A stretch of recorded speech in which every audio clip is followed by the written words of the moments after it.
నీకంటే గొప్పవారు, నీకంటే ప్రభువా కనులైన వారు ప్రభువా ఈ భూమి మీద ఎవరూ లేరు ప్రభువా. గొప్ప దేవుడా కనికరించండి. అలాగే ప్రభువా ఈ రాత్రి ప్రభువా ఏ వాక్యం ద్వారా మీరు మాతో మాట్లాడాలి నన్ను బలంగా ప్రేరేపించారు. ఆ అంశాన్ని ప్రభు నీ బిడ్డల ముందు పెట్టాను ప్రభు. ఆ అంశం ద్వారా మీరు మాతో సూటిగా తేటగా మాట్లాడారు. మాకు వినగల చెవులు, గ్రహించగల హృదయం దాయిచ్చేయండి. గొప్ప దేవుడా కనికరించండి. మా మనసుల్లో ప్రభు ఎలాంటి ప్రభు అనాలోచన లేకుండా మాకు వినగల చెవులు, గ్రహించగల హృదయం దాయిచ్చేయండి. వాక్యాన్ని విని వాక్యానుసారంగా జీవించే హృదయం దాయిచ్చేయండి. వాక్యాన్ని విని దాని ప్రకారం నడుచుకునే భాగ్యం దాయిచ్చేయండి. విన్న వాక్యాన్ని ప్రభావ దుష్టుడు ఎత్తిపోకుండా మంచి నేల పడిన విత్తనం ఏ విధంగా ఫలించిందో, ఒకటి 30 దంతులుగాను, ఒకటి 60 దంతులుగాను, ఒకటి 100 దంతులుగాను ఎలాగ ఫలించాయో అదే రీతిగా ప్రభా మేము కూడా ప్రభా ఫలించటానికి మాకు ప్రతి ఒక్కరికి సహాయం దయచేయండి. మాలో ఎలాంటి అనాలోచన లేకుండా నన్ను ఆరాధించువారు ఆత్మతో సత్యముతో ఆరాధించమన్నా అట్టి వారే కావాలని కోరుకున్న గొప్ప దేవుడు ప్రభా. ఈ రాత్రి ప్రభా మమ్మల్ని ప్రతి ఒక్కరిని అట్టి వారికి మార్చండి. ఈ ఆత్మతో నింపి వాక్యాన్ని శ్రద్ధగా ఆలకించి జ్ఞానాన్ని అట్టి హృదయాన్ని దాయిచ్చేయండి. గొప్ప దేవుడా కనికరించండి ప్రభా. 2 తలంపులు కాల్చి ఒకే మనసు దాయిచ్చేయండి. గొప్ప దేవుడా కనికరించి ఈ ఆరాధనలో ప్రభు ఆది నుంచి అంతవరకు మీరే అధ్యక్షులు కొనండి. ఇప్పటి వరకు పాటల ద్వారా నీ నామానికి మహిమ పొందుకున్నావు. ఇప్పుడు వాక్యాన్ని చెప్పబోయే ముందు ఆనాడు ప్రభు మోషే నోటికి తోడై ఉన్నట్టు ఈ రాత్రి ప్రభు నీ ప్రియ కుమారుడైనటువంటి నాకు నా నోటికి తోడుగా ఉండి మీరే కొన్ని మాటలు అందించి మీ ప్రియబిడ్డలమైనటువంటి మా అందరితో మాట్లాడమని త్వరలో రానయ్యున్న యేసు క్రీస్తు నామం పేరట ఈ ప్రార్థన సమర్పించి అడిగి వేడుకొని పొంది ఉన్నాము తండ్రి. ఆమేన్. మొదటి నుంచి కొన్ని మాటలు మనం ధ్యానం చేసుకుంటాం. యోబు గ్రంథం 7వ అధ్యాయము మొదటి నుంచి కొన్ని మాటలు మనం. భూమి మీద నరుల కాలము యుద్ధ కాలము గదా, వారి దినములు కూలివాని దినముల వంటివి కావా.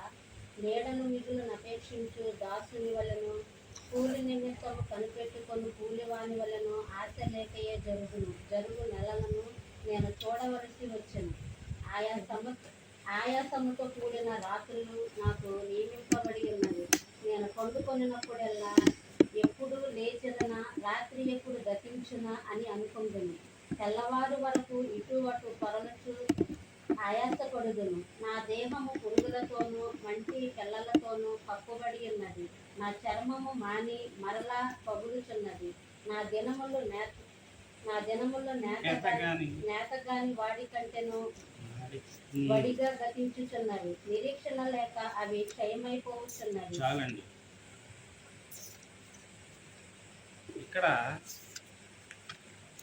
భక్తుడైనటువంటి యోబు గారు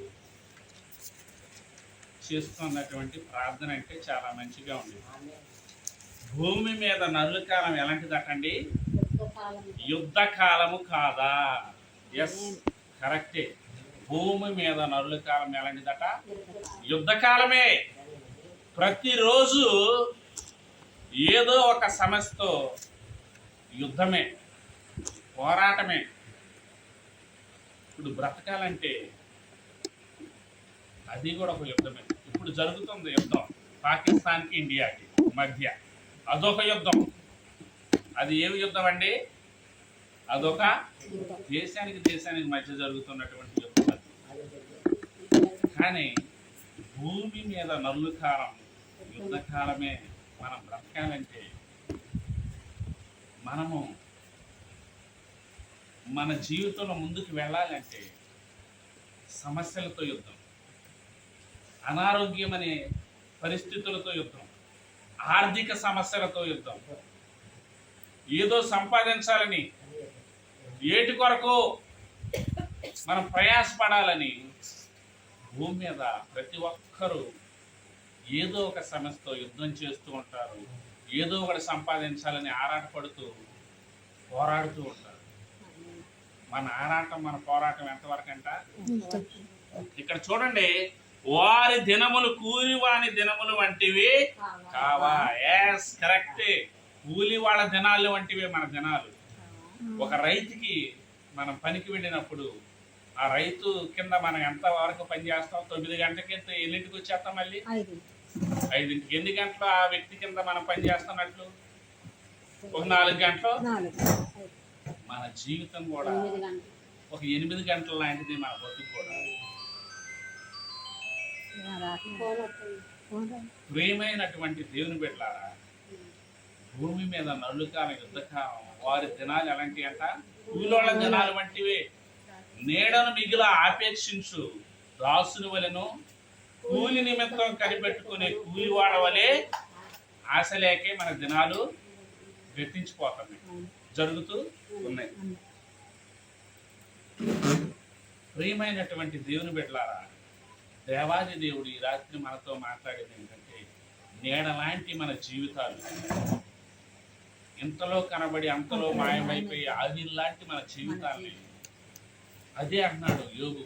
భక్తుడైనటువంటి యోబు గారు ఏమన్నాడంటే, నీడ లాంటి నీడనే మనం ఆపేక్షించడం, ఆశించడం మంచిదంటారా? నీడ ఇప్పుడు ఎక్కడ ఉండిద్ది?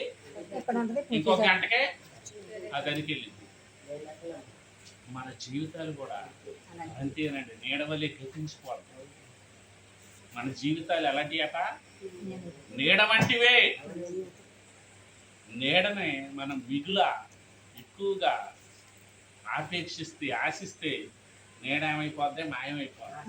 మన జీవితాలు కూడా అంతే అని యోబు, భక్తుడైనటువంటి యోబు గారు తను రాస్తూ చెప్తూ ఉన్నటువంటి మాట. ఇంకోటి ఏంటంటే, ఇక్కడ చూస్తే మరలా కింద మనం చూస్తే,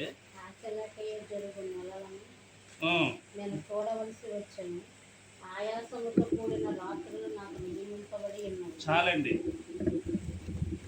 ఆశ లేకే జరుగు నెలలు నేను చూడవలసి వచ్చాను. ఎందుకు ఆశ లేక జరిగే నెలలో తను చూస్తున్నాడంటే, తను ఏ తప్పు చేశాడండి? ఏమీ చేయలేదే. ఏ నేరం చేశాడు? ఏం చేయలేదే. మరి ఎందుకు భక్తుడైనటువంటి యోబు గారికి అన్ని శ్రమలు వచ్చినాయి? ఎందుకు అలాగ మాట్లాడుతూ ఉన్నాడు అంటే, కొన్ని శ్రమలు మనము యోబు గారి వల్ల పరీక్ష కోసం వస్తాయి. కొన్ని శ్రమలు ఎలా వస్తాయండి? పరీక్ష.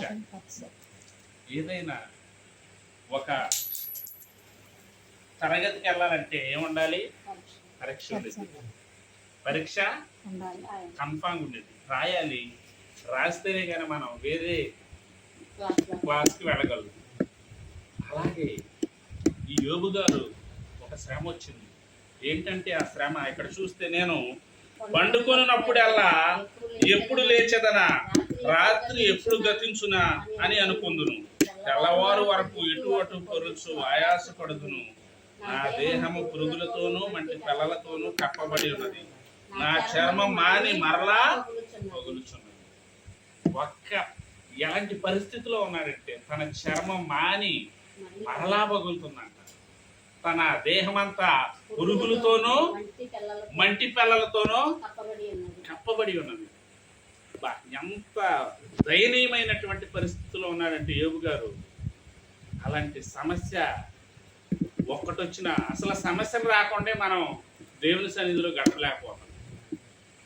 దేవుని సన్నిధికి దూరం అయిపోతూ ఉన్నాం. దేవుని సన్నిధికి రావాలి అంటే మనకి ఎంతో భారంగా, బాధగా అనిపిస్తుంది ఒక్కొక్కసారి. ప్రియమైనటువంటి దేవుని వారలారా, యోబుకు వచ్చిన శ్రమ మామూలైనటువంటి శ్రమ. అందుకని తన నోరు తెరిచేలాగూ దేవుడికి తన విన్నపాన్ని తెలియజేస్తూ ఉన్నాడు. అంత మాత్రమే కాదు, కానీ ఈ రాత్రి పరిశుద్ధాత్మ దేవుడు యోబు పరిస్థితిని తను క్లుప్తంగా ఇక్కడ వాక్యం ద్వారా మనకి వివరిస్తూ ఉన్నాడు. ప్రియమైనటువంటి దేవుని వారలారా, దేవుడు ఈ రాత్రి మనతో చెప్పే మాట ఏంటంటే, ఇక్కడ తెల్లవారు వరకు ఇటు అటు పొర్లుచు ఆయాసపడుతుంది. బా, ఎప్పుడు లేచేదనా, రాత్రి ఎప్పుడు గతించునా అని అనుకున్నాడంట. ఆయన పరిస్థితి అంటే ఇటు నిద్ర రావట్లా, ఇటు అటు పొర్లుతూ ఆయాసపడుతూ ఉన్నాడు. మన పరిస్థితులు, కొన్ని పరిస్థితులు కూడా నిద్ర పట్టకపోతే మనం అల్లాడిపోతాం, తల్లడిల్లిపోతాం. ఏది మనకి అనారోగ్యం లేకుండా ఉట్టికి నిద్ర రాకపోతేనే అటు బొర్లుతాం, ఇటు బొర్లుతాం, అడు తిరుగుతాం, ఇటు తిరుగుతాం. నిద్ర రాకపోతే ఏంటి పిచ్చెక్కిపోద్ది మనకి. ఏది ఒక రాత్రి నిద్ర లేకపోతేనే మళ్ళీ ఏమంటాం తెలుసండి మనం, రాత్ర నాకు ఎందుకు నిద్ర పట్టలేదు, ఎందుకో ఎందుకు పట్టదంటారు? ఏమన్నా జీవనమ్మ గారు మీ ఎక్స్పీరియన్స్ బట్టి మీరు ఏమైనా చెప్పగలుగుతారా? ఏమన్నా మీరు మాత్రం ఏమన్నా చెప్పగలుగుతారా? ఎందుకు నిద్ర రాదంటే అనారోగ్యం ఉంటే నిద్ర రాదు. ఫస్ట్ ఆఫ్ ఆల్ ఒకటి. 2 ఆలోచన ఉంటే నిద్ర రాదు. 2 3 ఇంకేముంటే నిద్ర రాదు?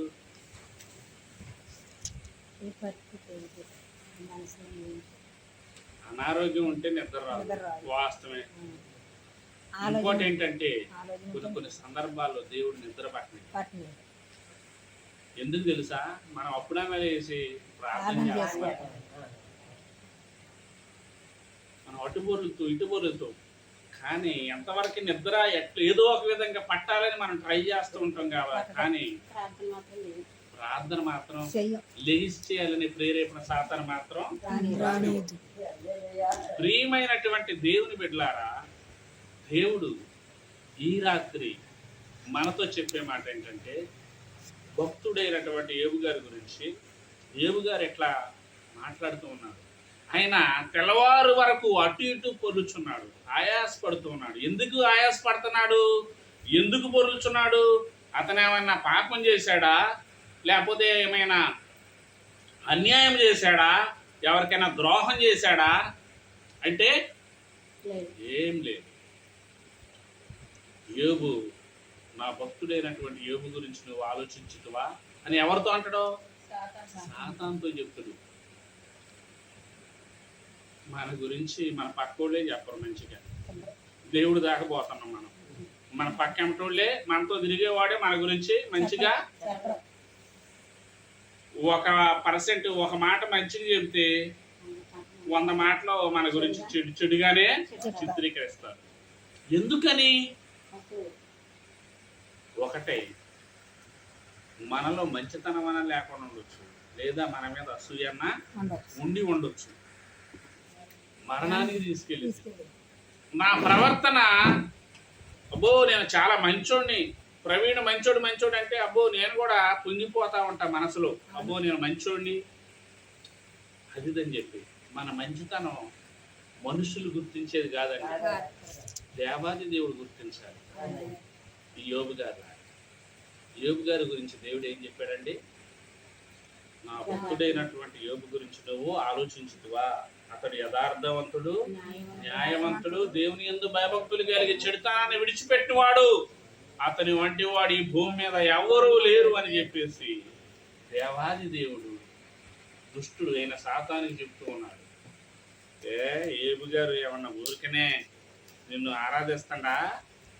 నువ్వు అతని చేతి పనిని బహుగా దీవించావు, పైగా అతని చుట్టూ నీ కంచె వేశావు, అతనికి పనివాళ్ళు ఎన్నో జతలు, ఎంతో అతని ఆస్తి అంతా ఈ దేశంలో విస్తరించింది కాబట్టి అతను నిన్ను స్తుతిస్తున్నాడు. కానీ లేకపోతే ఇప్పుడే నీ మొహం మీద నిన్ను దూషించి వెళ్ళిపోతానని చెప్పి సాతాను అంటుంది.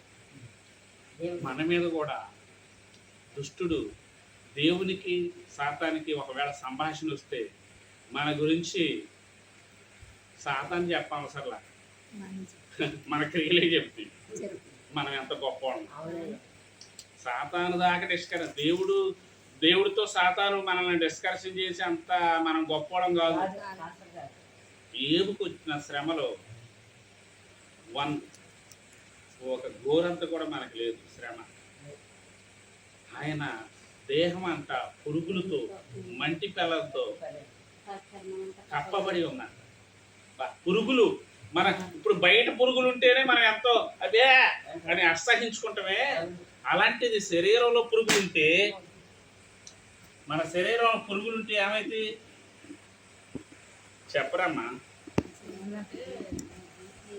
అసలు మన శరీరంలో పురుగులు ఉంటే అసలు మనం బ్రతుకుతావా?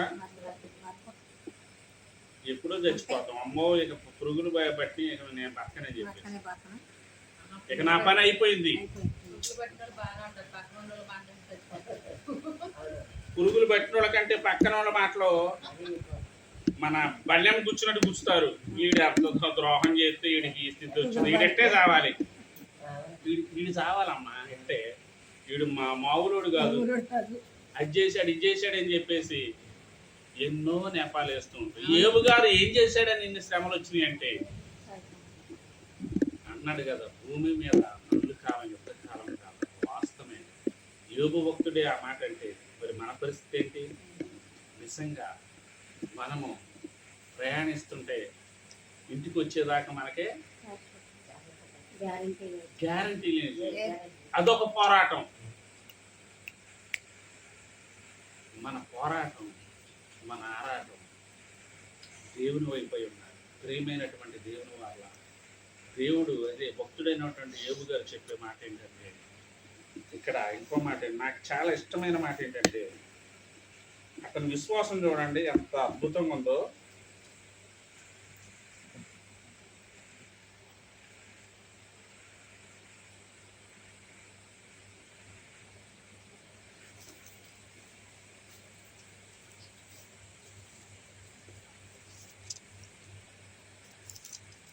ఇక్కడ చూడండి ఆయన విశ్వాసం. 7వ వచనం చూసుకుని, ఆ జీవం వట్టి ఊపిరి అని జ్ఞాపకం చేసుకొనుము. నా కన్ను ఇక మేలు చూడదు, నన్ను చూచువారి కన్ను ఇక మీదట నన్ను నీ కన్నులు నా తట్టు చూచును గాని నేను ఉండకపోదు. 19వ అధ్యాయము 25వ వచనంలో 19:25.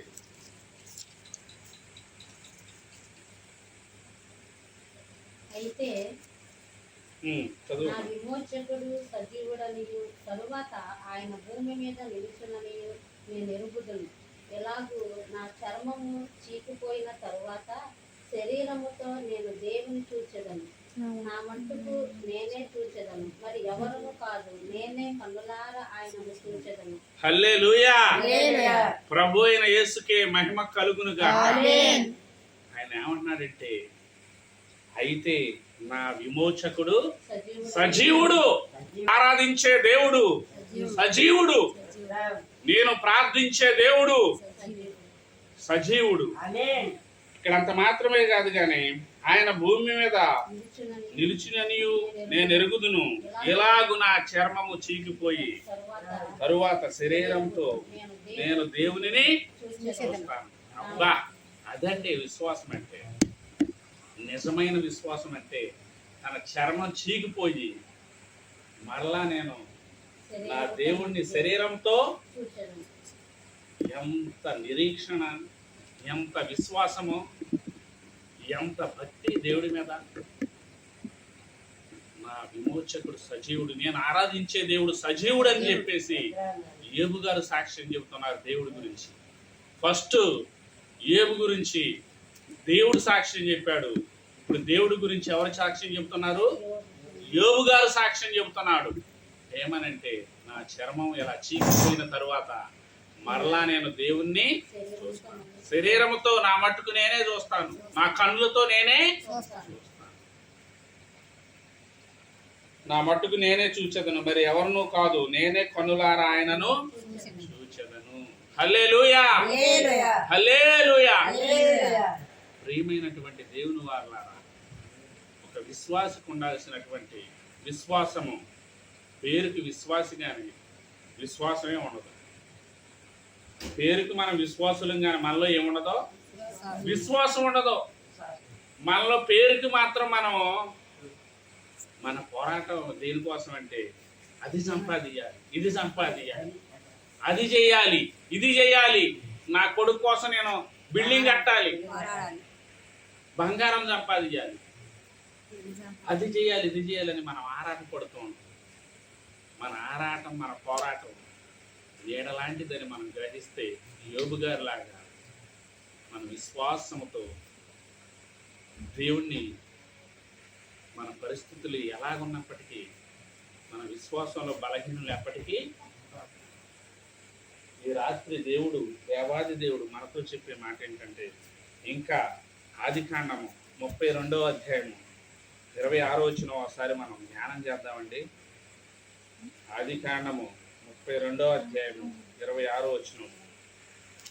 ప్రియమైనటువంటి దేవుని వారలారా, 26వ వచనం. ఆయన తెల్లవారుచున్నది గనుక నన్ను పోనెమ్మనగా అతడు నీవు నన్ను ఆశీర్వదించితేనే గాని నిన్ను పోనీయనను. ఆయన నీ పేరేమని అడగగా అతడు యాకోబు అని చెప్పాను. అప్పుడు ఆయన నీవు దేవునితోనూ మనుషులతోనూ పోరాడి గెలిచితేవి గనుక ఇక మీదట నీ పేరు ఇశ్రాయేలే గాని యాకోబు అనబడదని చెప్పాను. చాలండి. ఆయన తెల్లవారు వరకు ఎవరితో పోరాడుతున్నాడంట? ఆయన తెల్లవారుచున్నది గనుక నన్ను పోనెమ్మనగా అతడు నీవు నన్ను ఆశీర్వదించితేనే గాని నిన్ను నేను పోనేను. మన పోరాటం ఎవరితో ఉండాలంటే దేవునితో ఉండాలి. మనం దేవునితో పోరాడి గెలవాలి తప్ప ఈ లోకములో ఈ లోక ఆశలతో పోరాడి పతనం అవ్వకూడదు. మనం దేనికోసం పోరాడాలి? దేవునితో పోరాడాలి. దేవుని నిత్యరాజ్యం కొరకు పోరాడాలి. ఎవరితో పోరాడాలి? మనకు వచ్చినటువంటి సమస్యలతో పోరాడాలి. యోబు గారి లాగా. యోబు గారికి వచ్చిన సమస్యలు, శ్రమలు మామూలు కాదు. ఆయన శ్రమలు ఎవరితో పోరాడాడు? శ్రమలతో, అనారోగ్యంతో పోరాడాడు. మనము వేడితో పోరాడాలంటే ఈ లోకంలో ఈ లోక ఆశలతో కాదు, కానీ అది సంపాదించుకోవాలి, ఇది సంపాదించుకోవాలి, బంగారం సంపాదించాలి, ఇది సంపాదించాలి, 1 ఎకరం కొన్నాం, ఇంకొక 4 ఎకరాలు కొనాలి. వీటి కోసం కాదు మన పోరాటం. మనం పోరాడేది నిత్య రాజ్యం కొరకై ఉండాలి. మన పోరాటం ప్రభు అయిన యేసు మీదే, దేవునితోనే మన పోరాటం. ఈ యాకోబు ఎవరితో పెనుగులాడాడండి? ఇక్కడ ఏమన్నాడంటే దేవుడు, ఆయన నీ పేరేమని అడుగ అతడు యాకోబు అని చెప్పాను. అప్పుడు ఆయన నీవు దేవునితోనూ మనుషులతోనూ పోరాడి గెలిచితివి గనుక ఇక మీదట నీ పేరు ఇశ్రాయేలే గాని యాకోబు అనబడదని చెప్పాను. హల్లెలూయా. మనము మనుషులతోనూ పోరాడలేము, దేవునితోనూ పోరాడలేము. కానీ మనకు ఒక పోరాటం ఉంది. మనం ఒకటి పోరాడుతూ ఉంటాం ఒకదానికోసం. ఈ లోకంలో అది చేయాలి, ఇది చేయాలని పోరాడుతూ ఉంటాం. మనం వాటి కోసం కాదండి దేవుడు మనం ఇప్పుడు దాకా సజీవులుగా ఉంచింది. మనము దేవునితో పోరాడాలి. మన పోరాటం మనకున్నట్టు. ఈ యాకోబు అనే వ్యక్తి ఎవరితో పెనుగులాడాడు? దేవునితో పెనుగులాడాడు, దేవునితో పోరాడాడు. నన్ను ఆశీర్వదిస్తే కానీ నేను వదిలిపెట్టనన్నాడు. మనం ప్రభువా, మనం పట్టుదలతో యాకోబులాగా పోరాడాలి, పెనుగులాడాలి దేవునితో. ప్రభువా, ఈరోజు నన్ను అనేకులకు ఆశీర్వాదకరంగా మార్చు ప్రభువా, అనేకులకు మాదిరికరంగా మార్చు ప్రభువా. నీ పరలోక రాజ్యానికి నేను వెళ్ళాలి, నిన్ను చూడాలి. అదొక పోరాటం. దేవుని చూడాలనుకోవటం అది మంచిదే కాదండి? దేవుని చూడాలనుకోవటం మంచిది. దేవుని చూసే వరకు పోరాడి దేవుని చూసేవాడు చాలా మంది. ప్రియమైనటువంటి దేవుని వారలారా, దేవాది దేవుడు ఈ రాత్రి మనతో చెప్పే మాట ఏంటంటే, మనము మనము పోరాడున్నది మనుషులతో కాదు కానీ ఈ లోకనాథులతో, ప్రస్తుత అంధకార సంబంధులకు, దురాత్మ సమూహములతో పోరాడాలి అని వాక్యం చెప్తూ ఉన్నది. మనం పోరాడున్నది మనుషులతో కాదు. ఈ లోకంలో వాడు అంతేంటో తీరుస్తానే రేపు ఇదే టయానికి ఆడు ఎలా ఉంటాడో నేను చూస్తాను. అది ఆ పోరాటం. లేదా వాడు ఒక కేజీ బంగారం సంపాదించాడు, ఆడికంటే నేను ఎంత తక్కువ. నేను 2 కేజీలు బంగారం సంపాదించేది ఆ పోరాడుతూనే ఉంటా. ఏం చేస్తారంట? 2 కేజీలు బంగారం సంపాదించేదా పోరాడతారంట. కానీ మన పోరాటం ఈ లోకంలో ఉన్న వాళ్ళతో కాదు, కానీ మన పోరాటం ప్రభు అయిన యేసుక్రీస్తు మీదే. అంటే పోరాటం అంటే మనం 2 రకాలుగా ఆలోచించవచ్చు. మీరు పోరాటం అంటే దేవునితో మనం ఏం చేయాలి? తిరుగులాడాలి. ఆయనతో మనం ప్రార్థనలో తిరుగులాడాలి, పోరాడాలి ఆయనతో ప్రార్థనలో. ఇది ఇచ్చేదాకా నేను వదిలిపెట్టను. నాకు ఎన్ని శ్రమలు వచ్చినా, ఎన్ని బాధలు వచ్చినా, ఆఖరికి నా ప్రాణమే పోయినా ప్రభువా, నిన్ను మాత్రం నేను విడిచిపెట్టను. అది పోరాటం. ఇది ఆయన మీద దెబ్బలాడి దూరంగా ఉండి ఆయన సన్నిధికి మనం ఏదో చెయ్యాలని ఆశిస్తే మనమే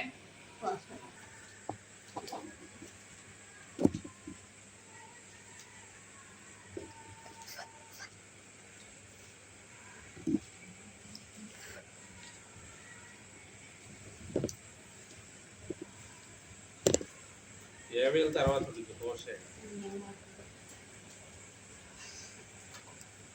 4వ వచనం నుంచి 3వ వచనం నుంచి చదువుదామండి. హోషేయ 11.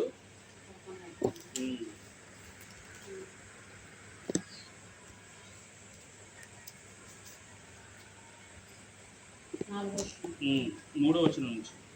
తల్లి గర్భమందు యాకోబు తన సహోదరిని మడిమను పట్టుకొనెను. మగసిరి కలవాడై అతడు దేవునితో పోరాడెను. అతడు దూతతో పోరాడి జయమొందెను. అతడు కన్నీరు విడిచి అతనిని బతిమాలెను.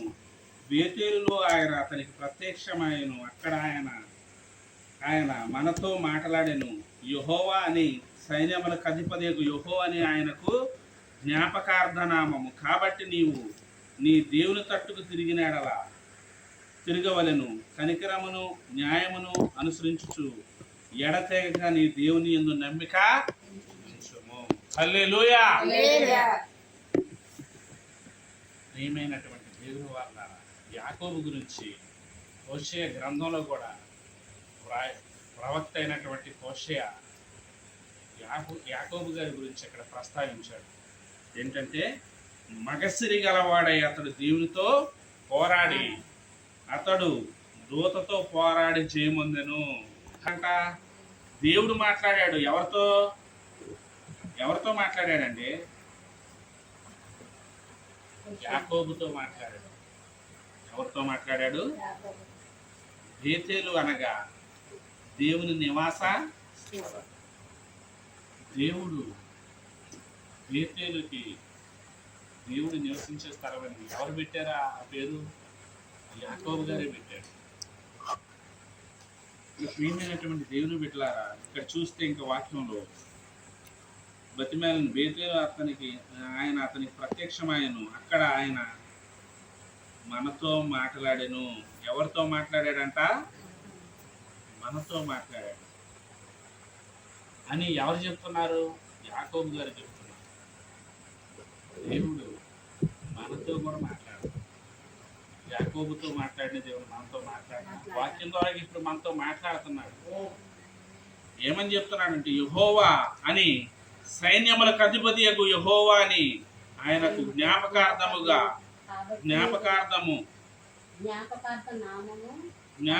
నామము. కాబట్టి నీవు దేవుని తట్టు తిరగవలెను. కనికరమును న్యాయమును అనుసరించి.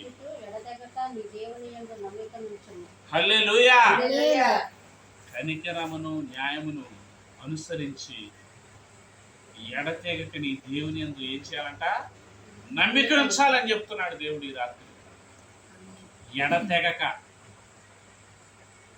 ఎగతెరుపు లేకుండా. వర్షం వస్తుండేదండి, ఉదయం నుంచి సాయంత్రం వరకు వస్తానే ఉండేది. ఏంద్ర ఈ వర్షం ఎడతెగక ఎగతెరుపు లేకుండా ఒకటే వాన వస్తుందిరా బాబు అని. అది ఎడతెగక అంటే దాని మీనింగ్ అదండి. మన ఎడతెగకంటే మనం నడిచే నడకలో స్థుతులు స్థుతులు స్థుతులు అంటే ఎప్పుడు కూడా దేవుణ్ణి స్మరించుకుంటూనే ఉండటం అన్నమాట. ఎడతెగకుండా ఉంటుంది. ఎడతెగకుండా దేవుని నమ్మిక ఎవరైతే ఉంచుతారో వాళ్ళు దేవునితో పోరాడి జయాన్ని చూస్తారు. కన్నీరు విడిచి దేవుని ఎవరైతే బతిమాలుకుంటారో, అయ్యా నా పరిస్థితి చూడటమే, నీ బతిమాలుకొని తగ్గించుకొని మన పాపాలను మనం ఒప్పుకొని దేవుణ్ణి హెచ్చిస్తూ ఆయన నామాన్ని ఘనపరుస్తూ మనల్ని మనం తగ్గించుకుంటూ దేవుడి నామాన్ని మహిమపరుస్తూ మనం ప్రార్థన చేస్తే తప్పకుండా దేవుడు మన ప్రార్థన ఆలకిస్తాడు. అంత మాత్రమే కాదు, కానీ మనకు అద్భుతమైనటువంటి విజయాన్ని దేవుడు ఇస్తాడు.